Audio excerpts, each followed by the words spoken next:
Afternoon, and thank you for attending the Tahoe Truckee Unified School District Board meeting, school board meeting of November 1st. The board did meet in closed session with no reportable action. At this point, Cindy, would you like to start us with the pledge of the allegiance, please? Big pressure. We gotta practice. We're all gonna do it together, though. Yeah, you have to say ready to yeah. I pledge allegiance to the flag of the United States of America and to the republic for which it stands, one nation, under God, indivisible, with liberty and justice for all. Thank you. Thank you. Superintendent Kramer, is there any changes to the agenda? Yes, President Driller, we have one change. We have added something to the consent agenda, 14.3. It is an overnight trip request from Truckee High School for their Model UN team to go to a competition. So we've added that, and there's copies in the back for the public to review.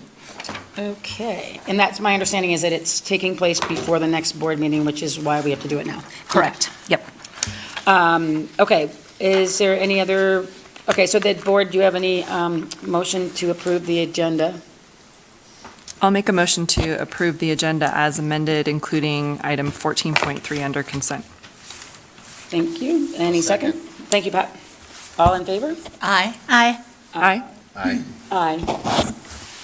Thank you. This now moves us to public comment. I don't have any public comment items here, so I'm assuming we have no public comment. And what I was just going to ask Superintendent Kramer, when we do have public comment, we have the yellow cards so that everyone can make a comment on that. So is is there a way we can have that happen where anybody who does comments, we have them fill out that yellow form? Mm-hmm. Okay. Absolutely. So I just wondered, because sometimes we have it without it, and that maybe we can just make sure that we get. Absolutely. Okay, cool. Yep. Moving on to 8.7, Superintendent Kramer. Disregard. 8.0 is me. Turn around right here. Student reps. So Truckee High School is, we have Mia Gohel and Reese Hoffman. Welcome. Would you like to start us off? Sure, yeah. Thank you. Wow, I almost lost my.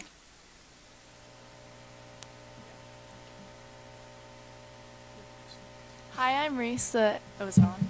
Hi, I'm Reese. I don't know. Is that? Oh. There. Hi, I'm Reese, the ASB parliamentarian.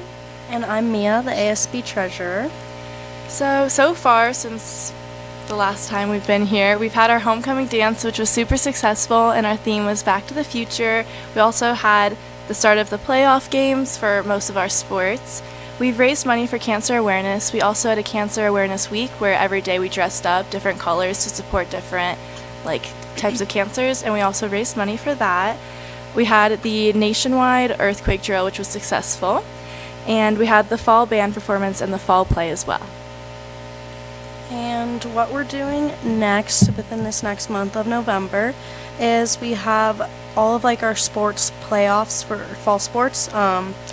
So that's coming up, and then all fall plays are wrapping up. And then we do our blood drive on the 16th, and throughout November we are collecting food and warm coats. That's pretty much all we got. Yeah. Thank you, guys. For Sierra High School, do we have Gabby here? Perfect, thank you, Gabby. And Gabby, just so you know, I have a letter. I'm very excited. Good evening, Superintendent Kramer and the members of the board and cabinet. My name is Gabby Graciano Pacheco. I'm a senior at Sierra High, and we have successfully finished the first quarter. The students did amazing with their class and credit recovery. Last week we held a student versus staff kickball game, and it was a way to promote unity and community. It was a close game, but staff ended up winning by 2 points. It was not fair. They had Chris, okay? And we are ready for a rematch. Students Students took a field trip to Sac State and Rockland Sierra. Students were able to experience a college life and possible future opportunities. I personally went, and it was a very pretty college. Both of them were amazing. Students, representatives, and staff met to discuss agreements and procedures related to tardies. The group focused on rewards and consequences for tardies being on time. The agreements and procedures were shared with students, and the Blackboard message will be going out to parents with these updates as well. It was great to have students participate in this process. I'm going to be rich by the end of this year because of this. We held the first school site council meeting today. It was great to hear feedback from members, and Sierra also shared a bunch of amazing happening things going at school. Students will be taking the CAPI test as a benchmark for testing for reading comprehension. We look forward for the results and aligning with other high schools. Students in English classes participated in activities surrounding a controversial question. The question is, should minors be tried and sentenced as adults for serious crimes they have committed? Students engaged in research, academic discourse, and writing a letter to the government officials starting their position on their issue. Mr. Santos shared my letter with all of you guys for you to review. This project was an eye-opening and meaningful experience for me and other students. We have credit update nights later this month at Sierra and Kings Beach. The goal for the meetings is an opportunity for Sierra High and Coldstream staff to meet individually with students and parents and review their process and plans for the rest of the year. Students participate in ongoing emotional group lessons at Gateway Center. Students focus on their way to be positive students and citizens. They learn coping skills and importance of positive social skills. Coldstream Alternative continues to be successful but full. Shout out to all the teachers for their flexibility and support with their students and caseloads. And that's all for tonight. Thank you for hearing me out. Wait. That was awesome. When's Thanksgiving?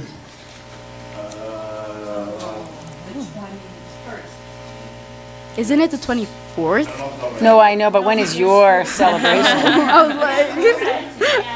The gathering, I apologize. The Tuesday before Thanksgiving. Okay, I have my calendar here. Okay, that's Sierra High School gathering. Thank you very much, Gabby. And I look forward to looking through this letter. Thank you. And then Brianna. Is Brianna? Oh, there you are. North Tahoe High.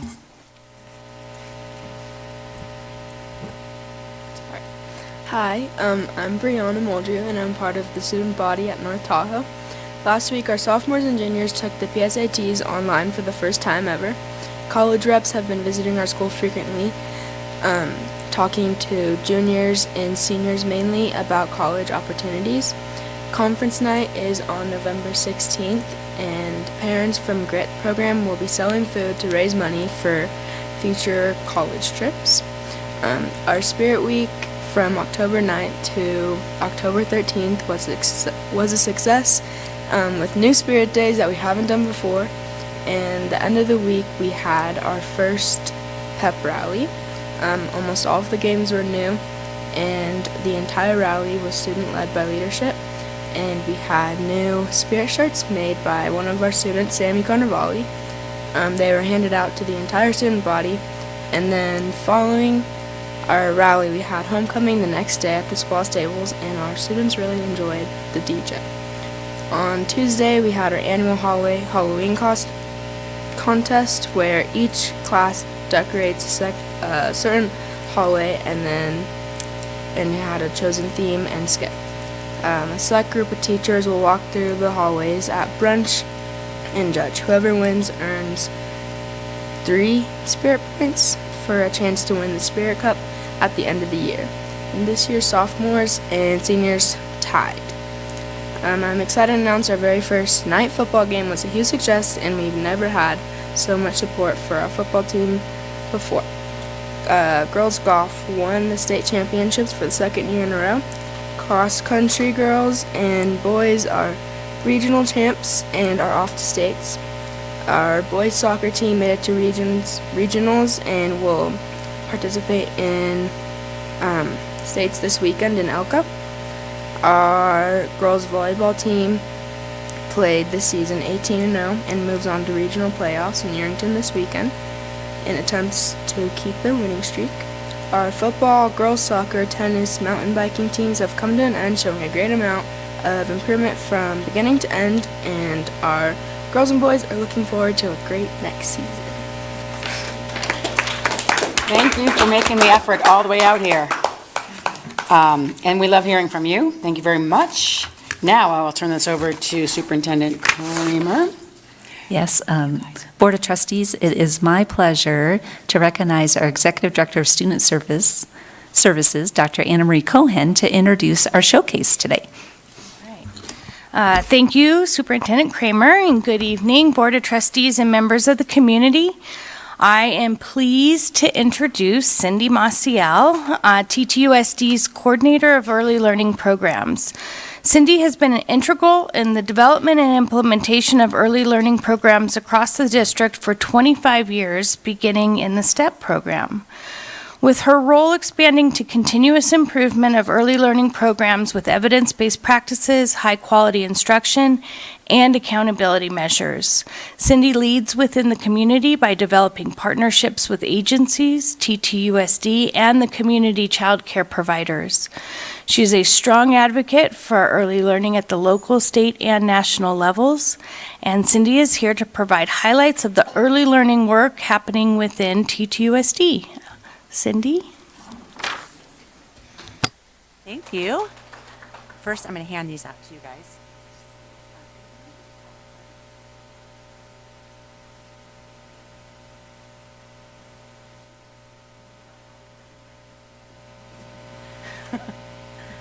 So, thank you for allowing me the opportunity to share the wonderful work we're doing in our TTUSD early learning programs. And I need to put these on because I forget I can't see. It's a thing. And I know she said 25 years. Just remember, I was 10 when I started. Just kidding. We all were, right? So, there we go. Our early learning mission and vision. Through our mission and vision, we are aligned with the Strengthening Families approach, supporting the 5 protective factors: parent resilience, social connections, knowledge of parenting and child development, concrete support in time of need, and social emotional competence of children. And I just do have to give a little warning. You're going to see lots of cuteness in these slides. So yes, that's one requirement of our programs. We have so many cute little people. And some of them were here yesterday, which, yeah, that was fun. Tahoe Truckee Unified School District Early Learning Programs. We have a robust early learning department with programs for infants, toddlers, and preschoolers. In our infant and toddler programs, we serve students, parents, transitional parents, and community families. Our infant and toddler programs are the STEP, Next Step programs, located at Sierra High School, the preschool program, located at Truckee Elementary, and the Kings Beach Family Room, located at Kings Beach Elementary. We strive to be inclusive and diverse, reflecting our communities in Truckee and on the lakeside. We have preschool enrollment spots specifically for our students with disabilities and collaborate with the early childhood special education team at Truckee Elementary to ensure mainstreaming and inclusion is a priority prior to all students entering school-age programming.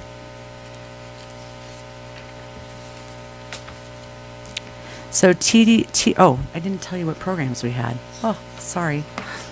So I'm going to go back to the slide.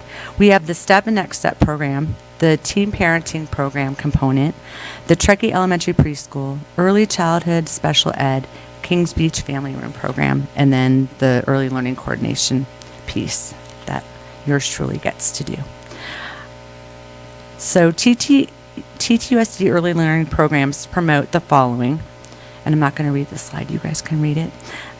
Through all of our programs, we promote the importance of quality programming, staying up to date with best practices in early childhood and development, and support children and families in transitioning into school-age programming. Some of the highlights, providing daily opportunities for each child to interact in a safe, loving, professional environment that helps foster and secure relationships. In all of our programs, our quality-based programs. So Next Step Infant Toddler Program, we'll talk about them first.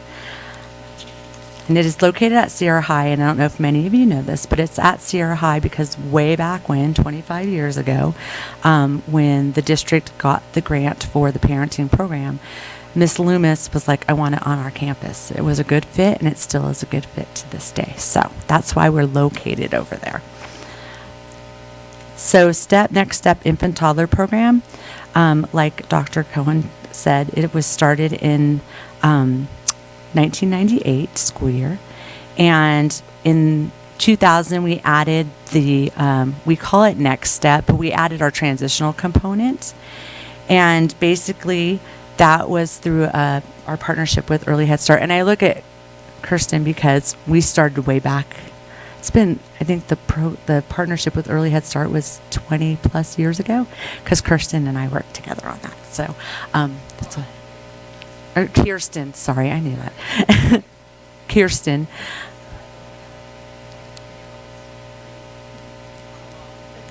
Right.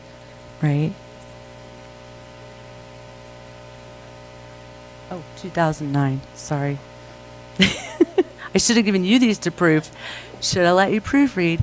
But anyway, it was through the ARA programming way back when, and it was the idea of that before then our teen parents would graduate, and if their children were under 3, that was it. They would have to figure it out. And so the idea was always to be able to transition them into not cut them off completely, but then to continue to support as they went off to college and or life, and then we could keep their children till their children are 36 months of age. So we are a model program with this STEP infant program, and that's why when you hear the transitional piece, that's kind of it. And Next Step is what we call our toddler room, but we've always served infants and toddlers. We just have 2 rooms now. A big part of the program is our parent support and engagement. And through STEP, we've served over 200 student parents and their children. And I'm just talking just the student parent piece. We've served many other families as well. Some of the babies are now in college, trade schools, or are engaged and getting married. Melissa. Community partnerships with Trails and Vistas. We were able to offer a paint and sip parent group with both preschool and the STEP parents this past year, which was awesome. And it was tea and coffee, not the traditional. Yes, I was gonna, I had to just put that in there. No, yes, you can sip tea.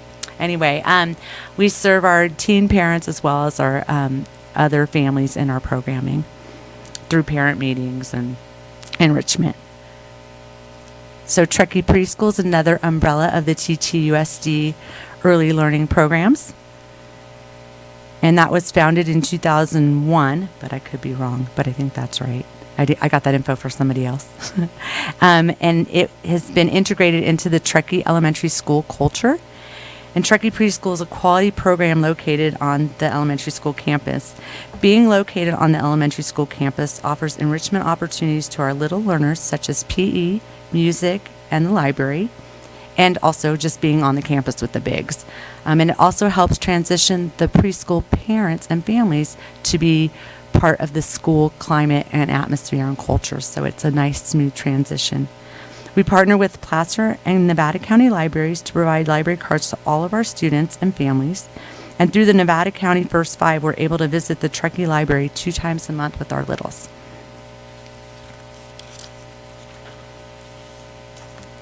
And then the Early Childhood Special Education Partnership. We partner with Alta Regional and TTUSD Early Learning Special Education Department to assess children that we refer based on developmental needs. Early intervention is key to positive developmental outcomes for children. The earlier early intervention needs are recognized, the better the outcome for the children and family. So we do start this in the infant and toddler program, and if we see some developmental delays, we meet with the parents, we make referrals to Alta Regional, and then once the children turn 2.9, we start the transition with our early learning special ed component of TTUSD. And then our Kings Beach Family Room, which is funded through our partnership with First 5 Placer County. And it serves over 35 families and links families to community supports. And the family room serves, like I said, over 35 families a year with a developmentally age-appropriate parent-child interaction activities, as well as linkage to community resources. And then the early learning coordination. Basically, those are all the components of the things that we do to coordinate early learning within our community. Some of the highlights are the quarterly pre-K, TK, K articulation meetings. We provide professional development opportunities for the early learning community and those working with 0 to 5. So not just those that are in center-based programs and family child care homes, but also with our promotores and any of the home visiting programs. And we, our child development conference, we do annually, and we've moved it to the fall, which is a lot nicer because when we learn what we're learning, we can carry it on for the school year. And it was our 20th one this year, and Ruth Hall is the one who started those way back when, so we can thank her for the start of those. And they're attended. This year was over 50 people, and the outreach is, we had people from Sacramento, from Washoe County, from Sierra Valley, so it's a big outreach of early learning professionals and those working with 0 to 5. We also do workshops such as the Nurtured Heart approach, specifically geared to the early learning community of providers. We participate in QCC, which is Quality Counts California. TTUSD Early Learning Team has been participating in this program for the past 10 years. This program provides stipend opportunities for those working in early childhood education and care, seeking higher education, obtaining or upgrading their child development permits, coaching, and professional development opportunities. Through this program, 5 of our own early learning team have earned their AA in child development, with 2 more to be completing shortly. I think 1 this fall and then 1 either in the spring or next fall. We've also expanded this program to include our special education preschool early learning team, and 2 of our early learning team through the special ed program at Truckee L have participated for the last 2 years, and I know 2 of them are taking early learning classes at Sierra College, so that's a win. And our programs have received grants for program improvements through this partnership from Nevada County QCC Office of Education for improvements and equipment for developmentally appropriate materials in the classroom. And then through our early learning professional development, I just highlighted a couple. Our 2022 Better Broken conference was a huge success. That was 2 years in planning because we had that little pandemic in between there. And it was perfect timing because it was about how to, those of us as givers, how do we fill our cups back up and serve our families. And then this year we had Jim Gill. And that was great. And then we do PLCs.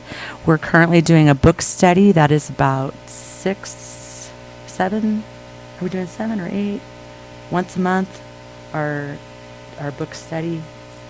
7, I think.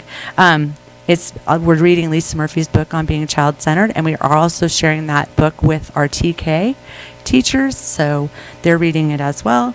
And like I said, we'd had the Nurtured Heart and then literacy trainings. That's just to name a few things. And then through our strong community partnerships, which we have many, we're able to provide many extra enrichment opportunities to our 0 and 5 community. Summer programming this summer at KB Family Room and Truckee Preschool Boot Camp, we were able to expand that opportunity for our families with our partnership with Truckee Reads program and Excellence in Ed, and that was great. It was really well attended, and parents were really excited to have something to do with their children. And these partnerships allowed us to support literacy in the home by supplying over 3,000 books to over 300 families started during the pandemic. We needed to reach our 0 to 5 community, and as you know, doing Zoom is not an option with littles. So we knew that getting books in the home and building our libraries in our 0 to 5 community was important. So we've been able to carry on that work, which is really exciting. And then additionally, I want to give a shout out to TTUSD Transportation and Food Services departments for their invaluable support of supporting our students and families with access to educational programs and meals for all of our next step, preschoolers, and our family room. Transportation doesn't transport our family room families, but food service has served food to them, and especially during the pandemic, making sure that all our families had access to food. So a shout out to them. And then some of the other activities we were able to provide to our families through these partnerships, our field trips. And I want to give a shout out to Mandy, because Mandy has written some grants to Seroptimist and did a presentation to the Optimist to be able to fund those enrichment activities for our families. So thank you, Mandy, for doing that. And then Kids Zone, we have an invaluable relationship with Kids Zone. All of our families and all of our early learning programs in TTUSD have passes to the Kids Zone. And then we get to go visit weekly with our STEP programs and our preschool programs. And then they go into the family room program and do presentations like twice a month, bringing the Kids Zone to the family room families, which is invaluable. And then during COVID, when we were slowly opening up again, they did groups just for our kids, like just for the STEP families and just for our preschool programs. So that was really that was an amazing partnership, or continues to be an amazing partnership. And what else? Because of our relationship with the community partners this past spring, we were able to participate with our family room families with Music Garden with Rita Hahn. And if you know, you know. That's all I have to say on that. And she actually reached out and wants to come back this spring. So that's exciting. And then program funding sources, we have successful 20-year partnership, or over 20-year partnership, like I said, with Kids Community Early Head Start. Various grants, donations from our community partners and organizations. One such donation, which Ed's not here, but his church adopted us to support our teen closet, which is something we've had. People probably don't know about it. We've had it forever. The Seroptimist started it. They throw a baby shower for us in the fall, and it's literally a closet full of new things that Mandy actually upgraded and fixed. But we have clothing and diapers and baby gates and diaper bags and you name it. And when the students and or families have needs, we'll bring them over, or we'll reward the students for, like, oh, you came to school all week with this is great. And they get really excited, and we bring them over, and it's like they get to shop. And so that's fun. And last week we brought a couple kids, and one of them were like, okay, we're going to hold your stuff. I brought them on Thursday. I'm like, I'm going to hold your stuff till tomorrow to make sure you come to school. And they did. So sometimes, and we write grants. Receive excellence in education grants to support our early learning programs. We got a grant last year for musical instruments for the preschool classroom to have real musical instruments, not the ones you buy, like real bongo drums. And so, and the kids can have access to that. So you laugh, but they last longer than the other ones. So, and then make sure to check out Grocery Outlet next time you're there. And when you're checking out, tell them about your purchase to go to TTUSD Early Learning, because believe it or not, we get like a I know it sounds funny, but we get like a $30 to $40 check a month. And if more people do it, the check would probably be bigger. But like, for example, that helped pay for the preschools to go to the pumpkin patch with the STEP program. So every little dollar counts. So. And then, could not do this work. The success of our TTUSD Early Learning Program is a direct result of the committed and caring team made up of early learning professionals.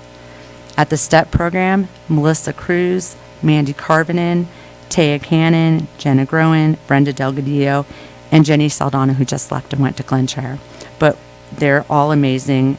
Truckee Preschool, Delia Venegas, Vanessa Alcaraz, and Janelle Waters, and then the family room, Arane Gomez and Rocio Frias.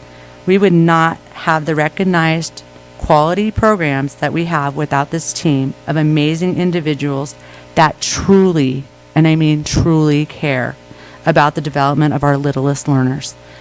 We build a strong foundation for the academic house to be built upon.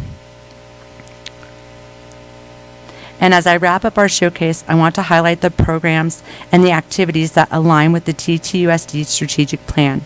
These high-quality programs are focused on the earliest of academic achievement, developing support systems, and creating community connections. We focus on the use of research and evidence-based practices and hold ourselves accountable to student and family success by utilizing state and local measures and assessments to ensure student progress is made, and our families are an integral part of our TTUSD community, beginning when their children are infants. And we do this in amazing ways. And I think probably one of the biggest outcome measures I'd like to highlight is the observation tools that we use. It's called learning stories. And we do these desired result, DRDPs. If you've ever been in the field of early learning, people make these like really like squinched up faces when you say DRDPs and all this. And when we started doing them, we literally had a white piece of paper on the wall, and we would write our observations on Post-its and then stick them on the thing. And there was like absolutely no meaning to it, right? It was just so we could like when we did our things. And we were like, we've got to do this better. And so through the learning stories, our staff, and we do this in our preschool and our STEP program, the staff writes letters to the children. I'll bring you one in one time so you can see it. But they write these beautiful letters to the children, what they've observed the children doing, and they add their photos to it. And then we keep those and we make a portfolio for each child. And at the end of the school year, we give those to the parents. And it's just this amazing tool that we use to do our assessments, but it's way more meaningful than that white paper with the Post-its that we would roll up, and then I don't know what we did with it. So I really want to highlight that because a lot of work and care is put into that. So thank you, Early Learning Team, for buying into that. And literally, we are fostering lifelong learning with our littlest learners. I know, I told you, lots of cute little people and lots of learning. Like when I was looking at these photos, I'm like, if we could just take a minute and look, we don't really have to make it that hard. You can see all the learning that's going on in these photos. Thank you for the opportunity to present to the Board of Trustees and the community. We have current and future opportunities to strengthen our programs. Our early learning and care world would benefit from workforce development, continuing and maintaining and supporting our early learning teachers, and creating work pathways for those seeking to do this important work in the future. With that, are there any questions? Thank you very much, Cindy. Board, do you have any comments or questions for Cindy and the team? I don't have a question, but I was in the early learning classroom last fall, I think it was, when I went and visited you guys. And you're right, there's a lot of cuteness in there. And what a great little place that you have over there. And I hope to see that expand as well. And I hope you were able to make use of the signs that I brought you. Yes. Not just for convocation. I think some of Dee-Dee's were used at convocation. Well, for clay. So you cut them up, we cut them in quarters, and then you use them as clay mats. And because then you can cover up the clay, and then they can go back to their work. But yeah, recycle, reuse. Thanks for the presentation. I think this was just really helpful to see kind of all the aspects of what you cover, the age ranges and sort of the opportunity that creates in our community for parents to have just that early learning access too. And I think it's as much, helpful for the parents as it is for all of the cuteness. So it's really amazing work that you're doing.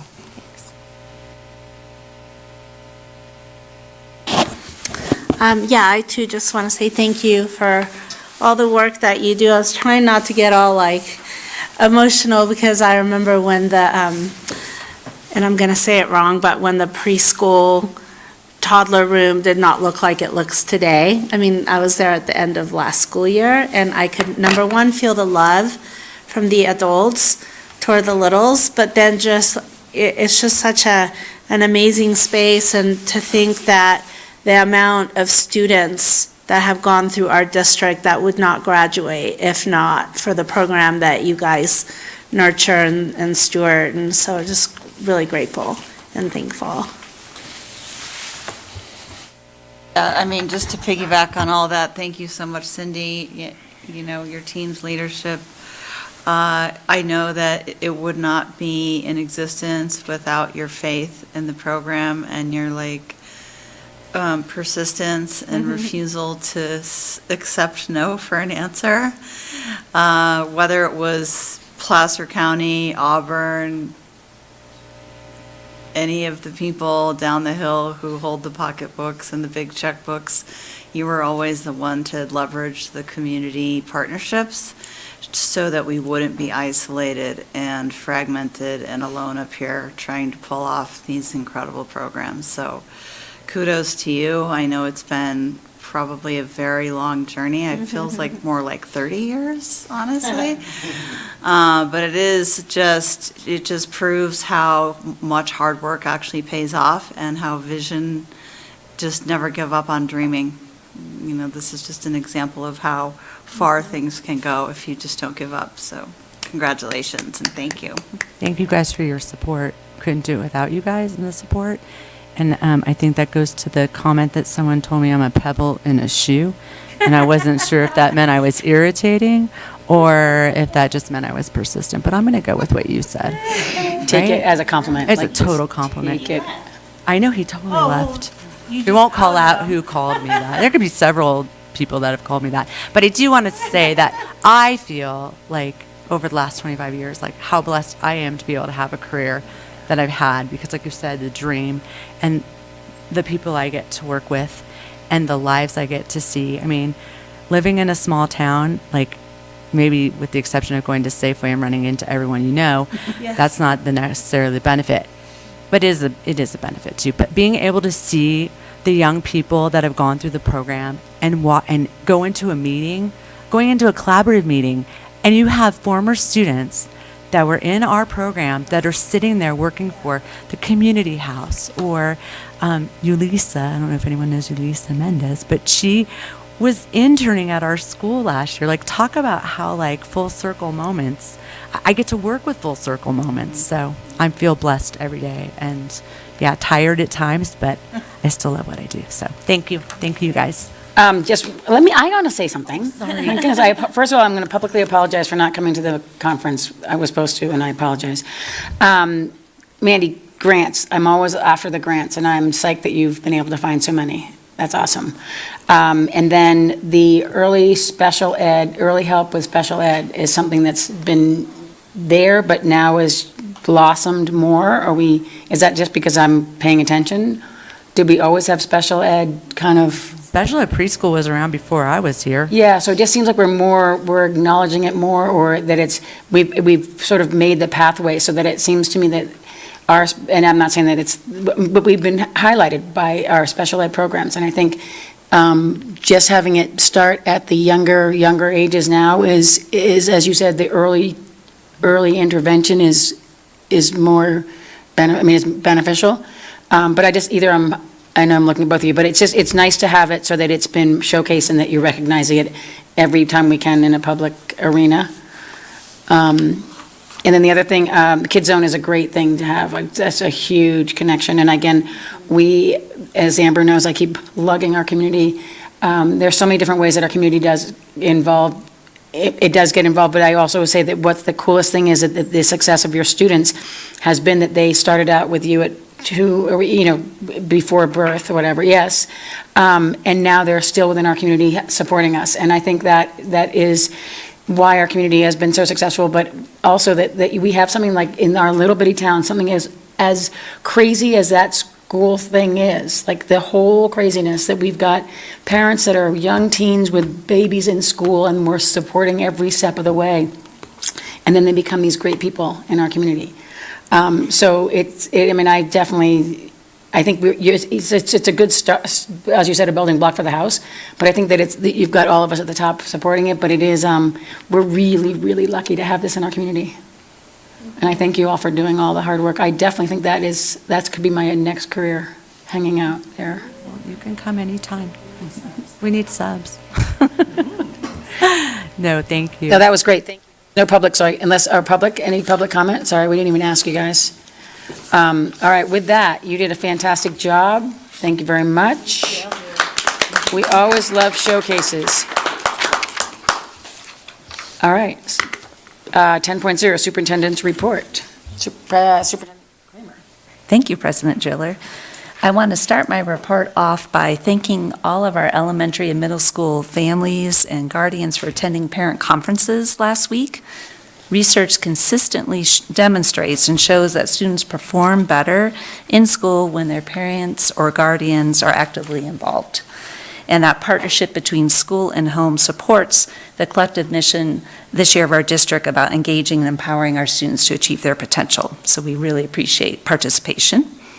And then next, I want to provide 2 updates on 2 actions in our district strategic plan. So as you saw highlighted in the showcase, we have the 3 focus areas: academic achievement, support systems, and community connections. And in the support system priority area, one of the actions over the next 3 years is to continue ongoing development of employees, systems, infrastructure, and facilities. And a key action is our facilities master plan.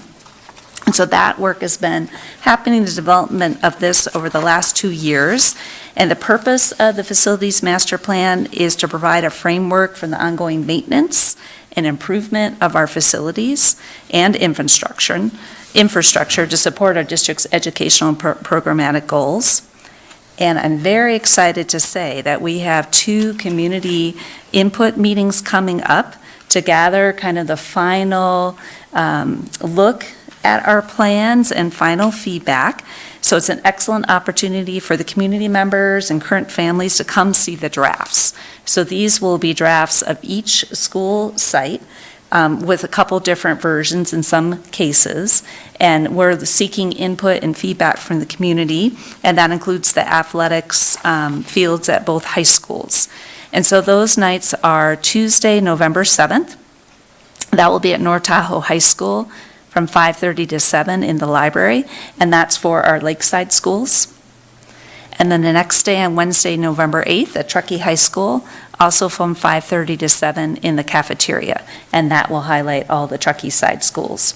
But it's going to be very exciting. You'll have big site plans up there showing you of the needed improvements for like snow load improvement on the roofs, and then some dream projects and so on. So it's very exciting to see that, and that hats off to Mr. Rivera, our Assistant Superintendent Business Services, and our Director of Facilities, Rob Coster, for putting that plan together.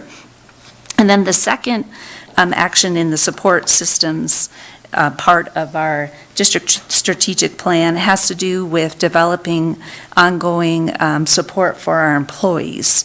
And our COM committee has been meeting, and we have another meeting this Thursday. And COM is Collective Action of Labor and Management. And we have our president, Dee Dee Driller, and Trustee Mooney are on that committee, along with district leadership and TTA leadership and CSCA. And this year, our focus is around staff well-being and morale. And we're excited because we collaborated with Hanover Research to develop our survey tool. And that survey tool is ready. We're going to send it out this week. And we're really hoping that all TTUSD respond. It's available in Spanish and English. And Hanover will analyze the results for us. It's completely anonymous, so everyone can feel comfortable being candid in their responses. And that will help the COM committee then figure out our next steps to make sure that we're really empowering and engaging our staff and our educators so that they can reach their potential. So it's exciting to see how these different actions in the support system of the district strategic plan are starting to get some traction. And that's my update for tonight. That is awesome. Thank you for connecting it all together for us. And again, that was a lot of public input, so I think it's important that everyone realizes that this whole thing, the reason it's done so well is because of all the input that we've had, so. Moving on to 11.0, resolution, Superintendent Kramer. Yes, and for this, I'll be turning to Mr. Todd Rivera, our Assistant Superintendent of Business Services and Chief Business Officer. Thank you, Superintendent, Chief Learning Officer Kramer, and members of the board. So just some background, Public Contract Code establishes bid thresholds for the purchase of equipment, vehicles, also services other than construction, and materials and goods. Right now, that threshold is essentially $109,000. So what that means is if we have to go make a big purchase for a bus, so to speak, if it's over $109,000, we would normally have to go through a formal bid process, inviting bids from several manufacturers. However, the Public Contract Code also allows us to forego the bid process if we can participate in a contract that another public agency has publicly bid in the past, and there's language in that bid proposal and contract for other public agencies to participate in that. So in this particular case, Hemet Unified had gone out for bids, a formal bid process for the purchase of buses, and received a winner, or awarded that contract to Bus West, and they established specific pricing for each different type of bus along with different options. So because they had language in their contract, we're allowed to actually participate and take advantage of that pricing without having to go out through bid. So this resolution allows us to participate in the Hemet Unified contract, and also establishes a purchase agreement with Bus West for the purchase of 4 transit buses, totaling $1,035,884. Thank you for that. Any public comment on this item? Board comments or questions? I just have a quick question. I know you mentioned earlier that that'll be replacing 4 buses that'll be disposed of, and I just was wondering what does dispose of mean? Sell, or? Yes, so later on the board agenda, we have other items for grant agreements with Placer County Air Pollution Control District for the replacement of older buses to purchase new, cleaner burning diesel buses. One of the requirements of that is that you're actually replacing existing fleet, and what we'll have to do essentially is destroy those older buses. So we'll send it out to somewhere, and they'll actually cut them, I believe they cut them in half, and destroy the engine.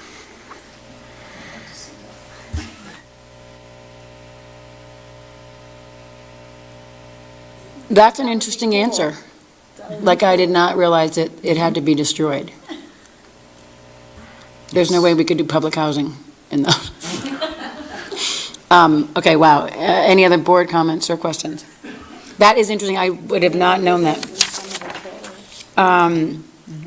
Wow. Okay, with that, sorry. I appreciate the fact that we were able to be creative, Todd, as always, and get into that other deal so that we didn't have to do the bidding process. That's an amazing step on that. So with that, would someone care to make a motion for Resolution 7? I'll make a motion to approve Resolution Number 7, 2023-2024, authorizing a contract with Bus West. Second? I'll second. All in favor? Aye. Aye. Aye. Aye. Thank you. Moving on to 12.0 donations, Superintendent Kramer. For this one, we will go back to Dr. Cohen. Okay, thank you. President Driller and Board of Trustees, Jamie and Sarush Rahimian generously donated $1,706.53 to Glenshire Elementary to enhance the Nurtured Heart Approach program. The Nurtured Heart Approach provides strategies that assist children in developing self-regulation skills. This donation will be utilized for staff training and materials support. It is staff's recommendation the Board of Trustees accept this generous donation on behalf of Jamie and Sarosh Rahimian. Thank you. And I'm assuming my public is not public. Perfect. So we're, with that, no public in the room, I will move it to the board for comments or questions. And Without any desire for a motion to accept the donation. I'll move to accept the donation from Sarush Rahamian. I'll second. All in favor? Aye. Aye. Aye. Aye. Aye, and thank you very, very much for that. We always appreciate donations. And then moving on to 13.0, it looks like there's 4 grants that are the same. Could we approve them all individually, or do we lump them in? We'll still have to approve each Okay, individually. marvelous. We'll send that over Mr. to you. Rivera will help us have an understanding of this. Thank you. So I will talk about all 4 agreements. They're all very similar. They are grants from the Placer County Air Pollution Control District for the purchase of new Thomas-built safety liner 84-passenger transit buses. Each one is valued at approximately $240,000. The grants cover about $165,000 of that, leaving the district's portion only $70,000. I also want to give kudos to Tony Lebezo, who has been relentless on applying for all these different grants, including our electric bus grants. I wish I had the number for you, but he has received a lot of Placer County and other air pollution control grants for the replacement of our diesel buses. And probably about 5 or 6 years ago, maybe a little bit longer, we embarked on a bus replacement plan where we thought we'd only be replacing 1 per year, and we have probably replaced 60% of our fleet, if not more. Thank you for that. Please share with Tony that we really want him to stay where he's at. We really appreciate that. So board comments or questions on these buses? I think we got yours already, Pat. So with that, we will go individually. So is there a motion to approve 13.1? I'll move to approve item 13.1, Placer County Air Pollution Control District grant. All in favor? Aye. Aye. Aye. Aye. Aye. 13.2, do we have a motion? I'll make a motion to approve the Placer County Air Pollution Control Grant for replacing bus 14. I'll second. All in favor? Aye. Aye. Aye. Aye. Aye. 13.3, I'll move to approve the Placer County Air Pollution Control District grant to replace bus number 25.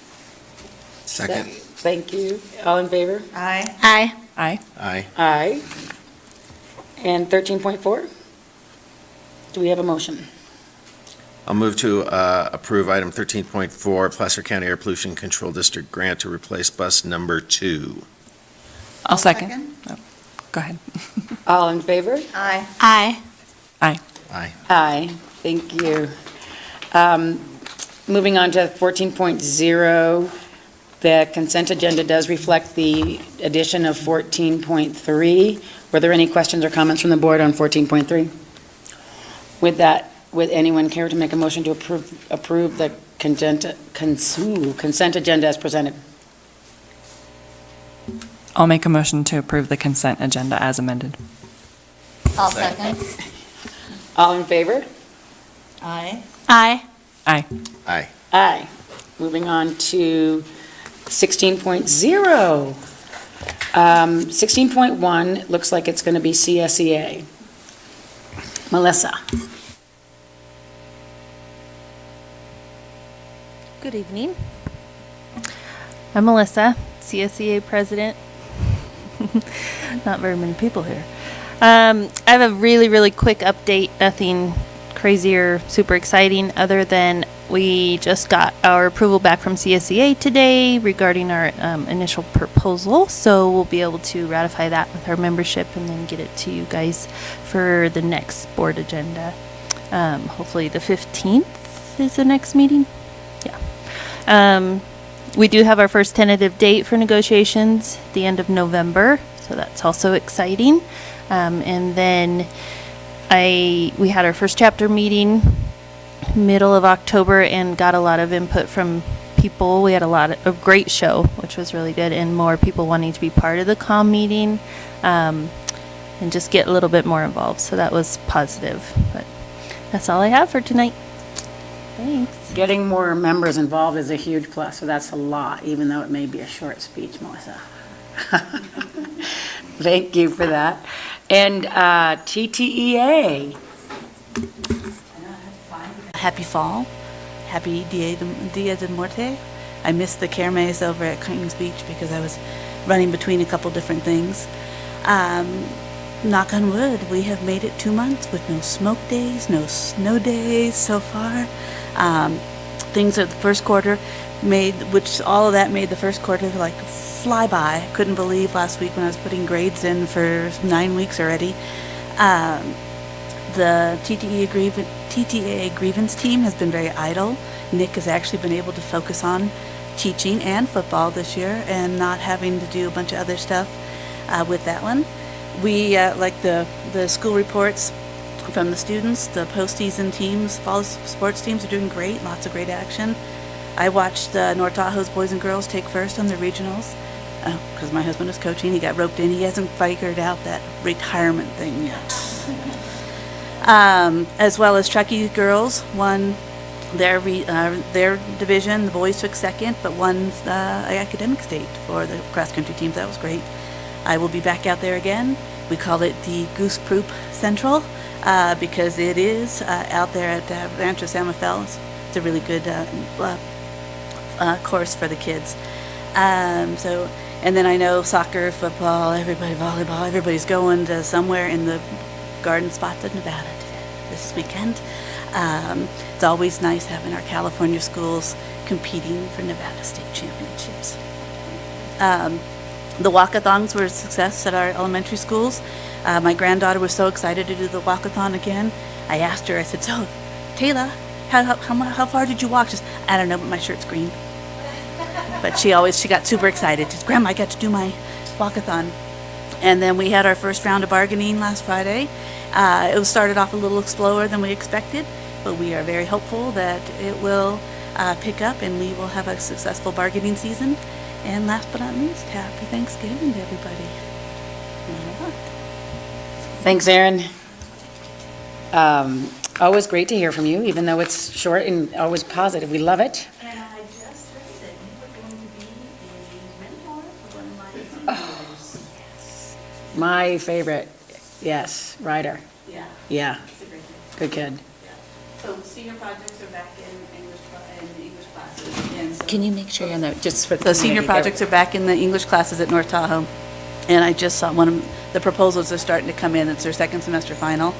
And the proposals are due, but I just saw Ryder has got Miss Dee Dee Driller as his mentor. But bam, poor kid. I know, pretty extensive project too. I know, I told him I'm not climbing up and skiing Twin Peaks. I'll I find was someone gonna else. say, you're gonna have pictures up there because I'm not climbing up there with him. It's exciting. I'm excited that you're doing it, and it's good that, community involvement. Great. 17.0, personnel, Superintendent Kramer. And for this, we will turn to Mr. Mike Shepard, our Executive Director of Human Resources. Thank you, Superintendent Kramer, President Driller, members of the board. It's my pleasure to present MOU number 2 with TTEA. This MOU is to provide compensation for when members volunteer to cover a class during their prep in lieu of a substitute. And so we were very pleased and happy that they quickly came to the table to discuss this with us, and we are recommending that you approve this MOU. Thank you very much for that, Michael. And does the board have any questions or comments on this? I will say that it is awesome to see the work together to sort of solve an internal problem, and in lieu of the amount of work that all of us went through to get through COVID, to see this is it's a nice thing, which is good. So with that, does anyone have, it is an action item, so can we get a motion? I have a quick question. Oh, marvelous. Mike, when the district did this, it was either last year or the prior year, I don't remember exactly, made this similar change for class coverage. Did it make a difference in getting people to cover classes? Absolutely, yes. And I think the raise in the rate was appreciated by the members because, as you know, giving up your prep is quite a deal because you need that. All right, thanks. Good question. And with that, can we get a motion for 17.1? I will move to approve the memorandum of understanding between TTUSD and TTEA regarding compensation for teacher coverage. And a second? I'll second. All in favor? Aye. Aye. Aye. Aye, thank you. 18.0, Superintendent Kramer is Educational Services. Yes, and for this, we'll be turning to Mrs. Logan Maloney, our Assistant Superintendent of Educational Services. Thank you, Superintendent Kramer. Board of Trustees, tonight I am presenting the Spring 2023 California Assessment of Student Performance and Progress. I am presenting the metrics that will be on the California dashboard for TTUSD and are used to ensure proper allocations and funding for resources to meet the needs of our TTUSD students. Oh, there we go. As a reminder, the CASP was not given in the 1920 school year due to COVID. Tonight, we'll focus on attendance, English language arts, and math data for our student groups with a highlight on our socioeconomically disadvantaged, EL, and students with disability subgroups so that we meet high achievement levels for all of our TTUSD students. Chronic absenteeism is missing 10% of the school year and, as you see, has doubled since 2021. During the school's closure, assembly bills were in place protecting students' attendance to do no harm to the students at that time. These have now sunsetted, and you see that increase for that reason. Our SED population has the highest percent of students chronically absent. Please note that our SED population makes up 32% of our TTUSD demographics. A celebration is that students with disabilities and our reclassified subgroups chronic absenteeism has decreased in the 23 school year. We have updated a few attendance reporting system in Aries district-wide, which will support a decrease in chronic absenteeism for this school year. It is important also to note that chronic absenteeism is a district-wide focus, as you will see in their planned strategies in the SPSA documents, and you'll hear more about that from Student Services at the next board meeting. Here is our TTUSD graduation rate. A slight increase each year in an already high graduation rate can be credited to consistent systems in place by registrars and high school principals to accurately code seniors in Aries prior to state data certification. With a strong focus on A through G across the district, which is the UC CSU admission requirements, A through G readiness has increased over the past 3 years, better preparing TTUSD graduates for college and career. To increase our percentage, the A through G counselor and career techs focused on the individualized learning plans for students not A through G ready with targeted intervention opportunities.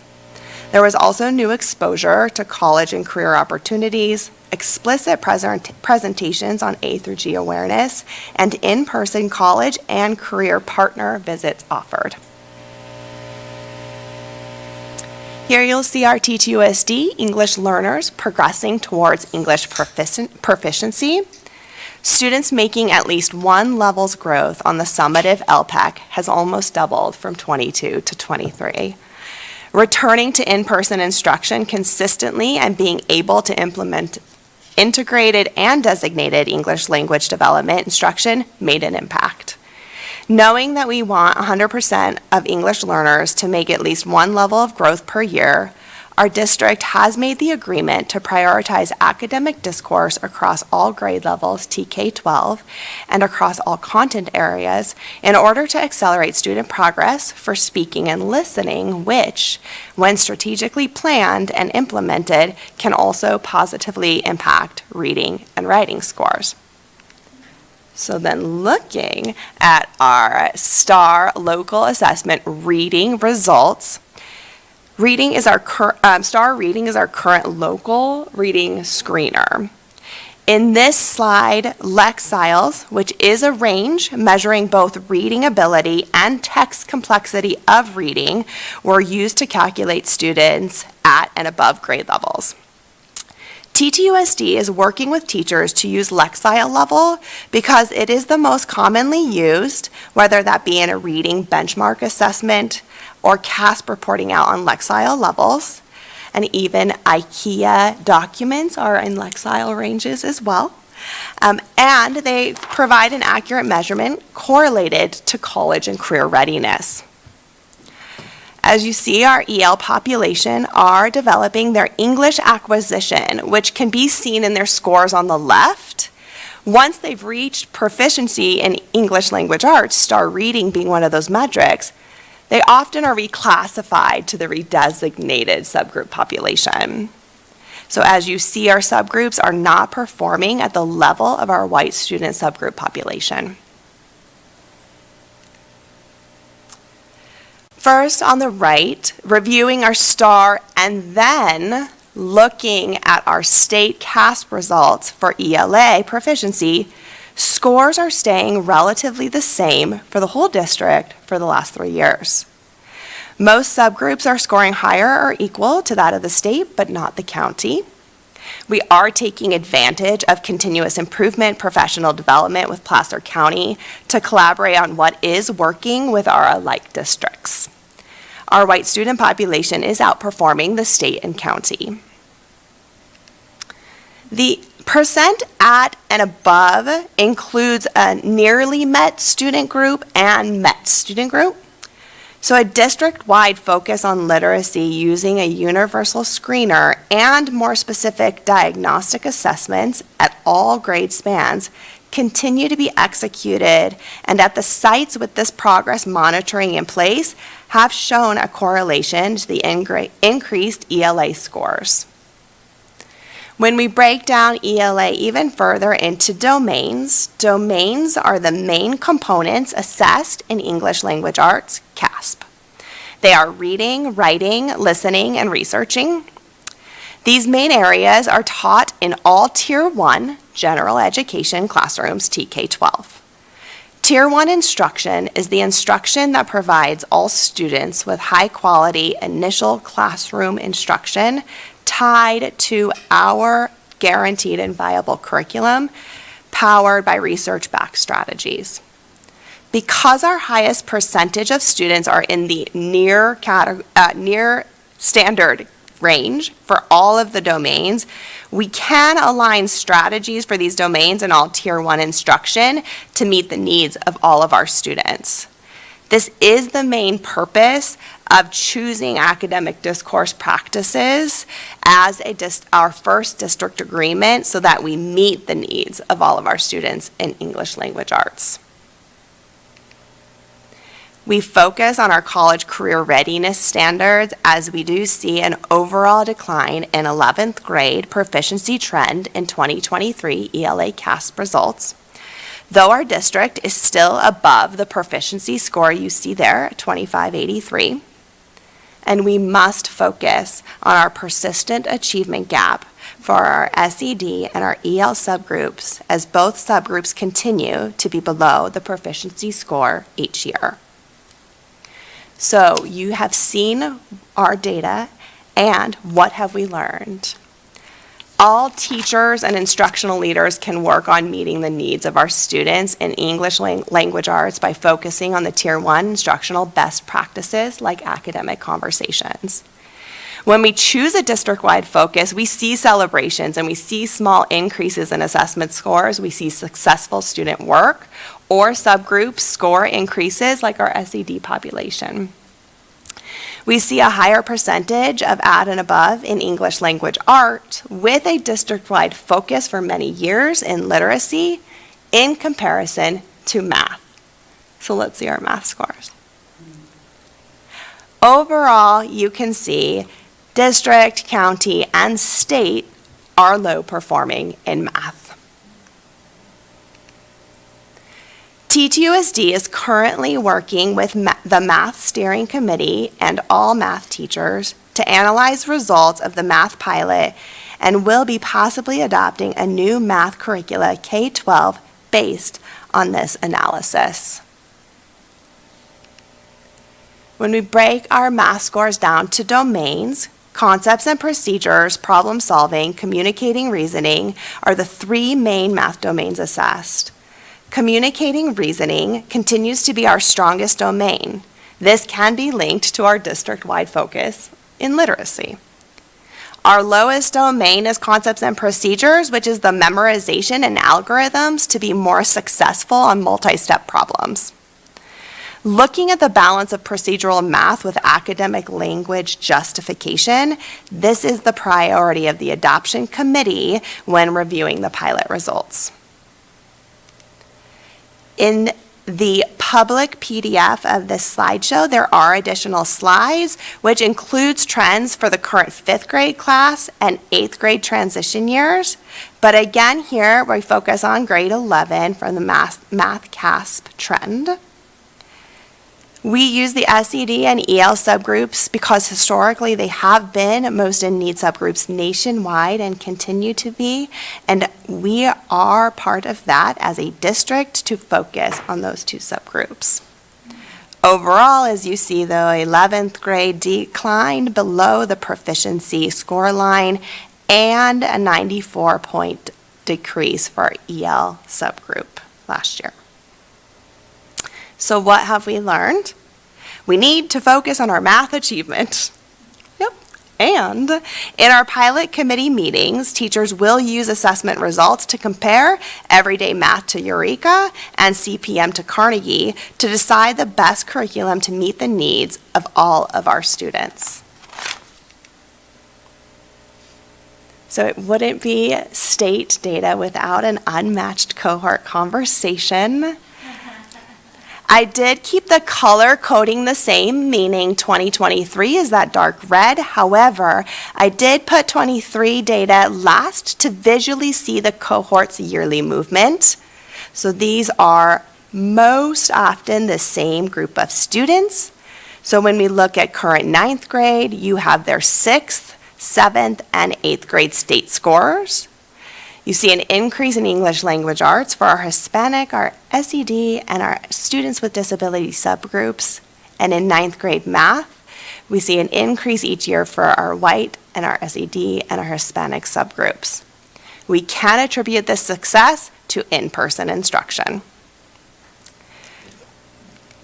Current 12th grade, there are no CASP scores in 1920, as you know, due to the pandemic, and all subgroups declined in math from 7th grade to 11th grade. So you'll see their 6th grade scores, their 7th grade scores, and then 11th grade scores. What we've learned here, we're happy to be learning in person.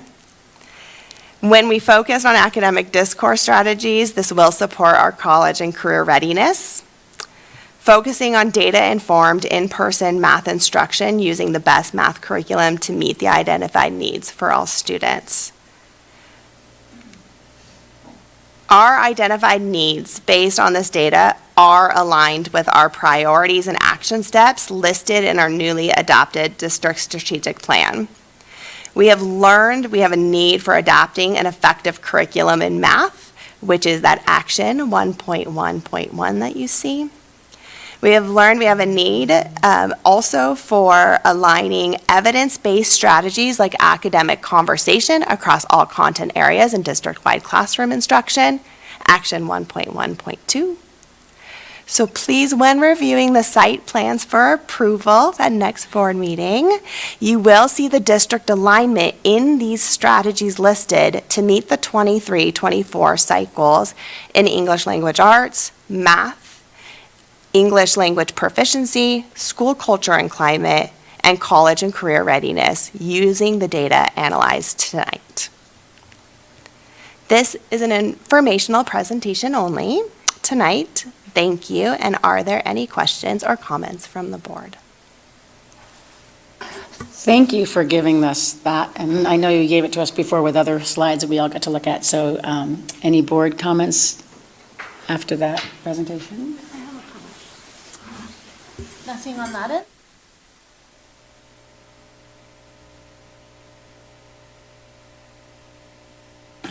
So thank you to whoever put in homework questions. So let's see, so one of the, and I don't remember how far back the slide is, but one of the things that I'm happy to see is how students are able to explain, and I know that's not your terminology, but explain what they are learning. That made me really happy to see because the lowest bar on that screen is how we used to teach, like when I went to school, right? Memorize, memorize, memorize. And now, we've seen this trend of like working as groups, and when we visit classrooms, we get to see that in action. And so I'm glad that the data shows that that works, right? So thank you for that screen. And then it seems like, I think it's fair to say, since I've been on the board, math has always been a thing. And I didn't think to ask this in the homework, but I'm curious if, because we have some new faces, I'm curious if we know how often have we changed math curriculums? And I know you were a site, principal, so I don't know if you can address that, but I'm hoping that this pilot will, if it gets approved and agreed upon, that, like pick a lane and let the teachers learn to teach and the students learn the language. Am I making sense? Thank you. Well, we did adopt CPM at the secondary level in about 2013, so it has been longer than we think as well. What is good about that is we have a lot of data to be able to provide what is working and what is not. And when we think about the CPM curriculum, there was a lot of justification and discussing with your partners and having 4 different groups. So that is an interesting, as you said, juxtaposition of education, and we're seeing it in other standards as well. So definitely. Yeah, thank you. And then, no, that's it. You covered my question about the site plans. Okay, thank you. Thank you for that. And then it is only an info, but I will say that it is awesome that the amount of homework that we do, like I just looked, there was more on there that we do. The questions are really good, and I think that is part of what makes this board work as well, is that we do get a chance to understand and appreciate all the time that you guys, all of you, do answering them for us before this meeting so that we can move on through this. 19.0, Superintendent Kramer. Wait, actually, I wanted to just say something really quick, and I don't know if anybody else wanted to as well. Oh, it's okay. My apologies. No, I did not see that. My apologies. Logan, honestly, I think that this is a point of departure for us as a school district. I think you really pivoted with the sort of sophistication of this presentation.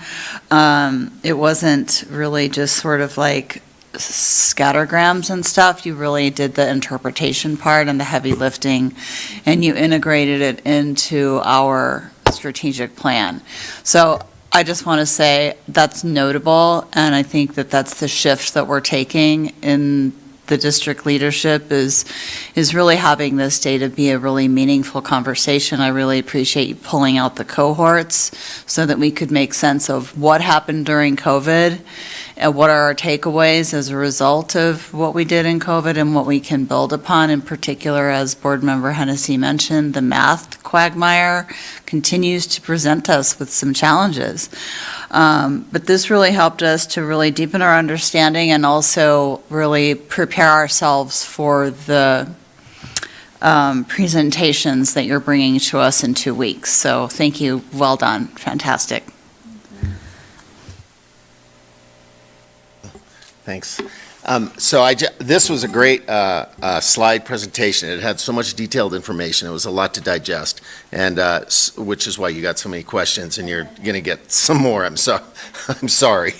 But, so the CASP is a common standardized math assessment given at grades 3, 4, 5, 6, 7, 8, and 11. You get them all? Okay. All right. So, and the results of the results of that assessment, is there any, let me ask this first, is there any other common standardized math assessment that's given at those grade levels or any other grade level? Locally, we are giving different local assessments. We are giving the STAR Math in most schools to be able, again, to see that correlation. STAR Math is more of a national ranking, like how that student is doing compared to national, but we are using those metrics as well. And then the pilot committee had said we need to decide on an assessment to use, a pre-assessment essentially before the pilot, and something afterwards to be able to see if we've had growth. And so that was part of the survey to all teachers, not only around training, but also what assessment we're going to use to help make that decision. And the STAR Math assessment is given in those missing grades, which would be 9, 10, and, well, not 12. 12 also? No, not at both high schools right now. Okay. And I say that because one high school did transition to an interim assessment block, which is about a 45-minute assessment out of the SBAC CASP test. You can give that at all grade levels at high school and be able to use that as a formative assessment. You actually get the scores in about 2 days, and I did link that in the board homework that you can see the high school's results before and after taking that interim assessment block. Right, I saw that. Okay. All right. So of those two assessments, the STAR and the CASP, which is a smarter balance test? Is it, right? The CASP. Smarter balance is the CASP, yeah. Okay. Yep. So which of those two most drives instruction and diagnosis and prescription for math? Well, because the new interim assessment blocks are much more detailed than they were before, we used to have to hand score them. It was pretty time consuming, so we did not use them consistently. I do believe that department at the high school did say this could be a common assessment that we use across the district to be able to formatively see what domains, what specificity to cover prior to that spring assessment. So if I had to guess, that is a conversation and somewhere we will probably go forward. Versus the national ranking in STAR Math, which is just one percentile rank of where that student is compared to others, rather than this standard needs to be covered or this domain needs to be more explained in this grade level. And which of these assessments are required by county, state, ed, whoever? The CASP, yes. The CASP, Yep. but the STAR is something that we do. Correct. Yep, so that's local assessment versus state assessment. And STAR is required. given at not all grade levels, but STAR reading is currently given at all grade levels. We are having the conversation around different local assessments at the high school that you heard Gabby talk about. We're choosing a more specific diagnostic around all of the reading skills rather, again, than this national ranking. So as we get more into the data, like Kirsten said, we want to know what area of need do they have every student in reading, so that's reading comprehension or word decoding, right? And in math, is that the algorithm, is that step-by-step, or is that communicating reasoning? so there's no gaps in our ability to diagnose, I think that's the right word, diagnose math skills in particular at any of these grade, except for K1 and 2. Yeah, I mean, there's no CASP at 9 and 10, but there's a STAR. Correct. There is an interim assessment block, though, in 9 and 10 in Do math. we give it? Oh, Not yet. It's brand new. Oh, it is? Yeah. Are we going to give it? That's what the conversation we're having. Okay. Yeah. But I have to uphold the teachers as experts to make those decisions as well, so that they're wanting that data. Okay, and I just have one other observation, and this is something I've seen over the years, and as I look at the cohort data, it drops off in 11th grade. And I know the 11th graders I have don't give a darn about the CASP test. And when they realize that it's not going to go in their grades, it's not going to college scores, it might go home to their parents, they just, C, they just bubble in. Not all of them, of course, but I think a large portion of them. And I wonder if that accounts for that drop-off in 11th grade and in, what's the middle bar? No, I'm looking at 3rd through 5th, but it was, sorry. That's okay. Well, I can speak to that. There we go, 6th through 11th. So, now, yeah, it's just in 11th grade that it drops off. Anyway, go ahead. The 11th grade scores are now used for different pieces to be able to be college and career ready for the College and Career Indicator dashboard. I will be presenting on that once the dashboard goes live in December. One of the components is the seal of biliteracy. They use the CASP scores to be able to earn the seal of biliteracy. They use the CASP scores now to earn different certifications on their diploma. So it is becoming less and less something they cannot take seriously. And so we are naturally seeing that change and shift in the students' focus and ability to take those tests. Okay, that's good to hear. Yeah. And that's it. Thank you for putting up with my question. I appreciate it. Pat, those are all good, and again, as Trustee Hennessy did say, it's always great to read the answers, because we either didn't ask it or didn't think of it, so that was awesome, and I apologize for just closing the comments. Do you have anything, Danielle? I wasn't going to say anything other than it's a great presentation. I had reviewed it beforehand and was just kind of sitting with a lot of the numbers, and it's always disheartening that our socioeconomically disadvantaged students and our English learners, are behind. And that's just something as a society, it's a bigger issue than just the school can tackle. So, I'll spend some time with that and think about it some more. But I think in our community, sometimes we forget and we don't see those statistics in those students. And so we've got to find a way to kind of highlight, that it takes a village. It's not just up to our teachers and administrators. It's bigger than that. It's a bigger issue. And so I think I work on that daily, and I think about it a lot, and this just kind of, reinforced in my mind there's more work to do. And I would be remiss if I did not say that the strategies that have been research proven to support those subgroups, specifically our socioeconomic disadvantage and our English learners, will support all of our subgroup populations. That does not happen the other way around, right? So we have to be strategic in our strategies to meet the needs of all of our students and focus on those subgroups. So thank you. Well done. Okay. Thank you for the info. And now, I apologize, we'll now go back to 19.0. And for this, Superintendent Kramer. yes, we'll turn back to Mr. Rivera. Thank you. So this is a contract that we actually brought to the board in June, and it was approved. However, after reviewing the contract from the vendor, they realized that there was some things that some language that wasn't addressed in the contract, so they asked us if we could revise the contract.